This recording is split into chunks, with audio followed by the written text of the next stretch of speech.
एक छोटे शहर के बाहर एक पुराना बस स्टॉप था। दिन में वहां लोग आते जाते रहते थे, लेकिन रात होते ही वो जगह बिल्कुल सुनसान हो जाती थी। लोग कहते थे कि रात 12 बजे के बाद वहां नहीं रुकना चाहिए, क्योंकि उस समय जो बस आती है वो किसी शहर की नहीं होती।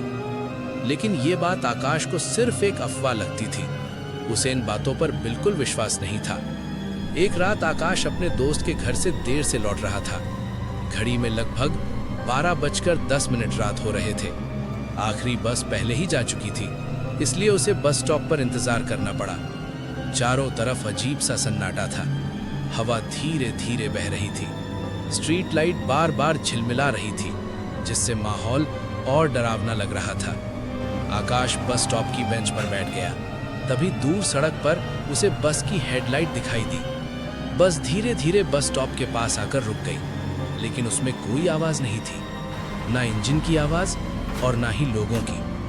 बस का दरवाजा अपने आप खुल गया। आकाश धीरे धीरे बस के अंदर चढ़ गया। बस के अंदर बहुत अंधेरा था। कुछ लोग सीटों पर बैठे हुए थे, लेकिन कोई भी नहीं हिल रहा था। सबके चेहरे नीचे की तरफ झुके हुए थे। आकाश पीछे जाकर एक सीट पर बैठ गया। कुछ मिनट बाद बस चलने लगी, लेकिन वो शहर की तरफ नहीं जा रही थी।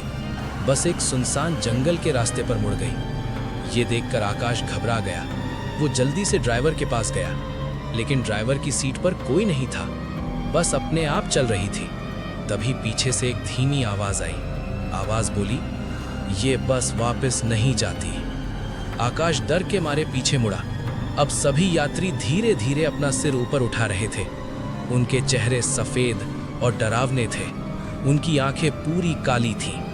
एक बूढ़ा आदमी धीरे से बोला, हम सब भी कभी इसी बस का इंतजार कर रहे थे। ये सुनकर आकाश का दिल जोर से धड़कने लगा। बस अचानक एक पुराने कब्रिस्तान के सामने रुक गई। बस का दरवाजा खुल गया। सारे यात्री एक एक करके बस से उतरने लगे। आकाश डर के मारे सीट पर ही बैठा रहा। तभी आखिरी यात्री उसके पास आया।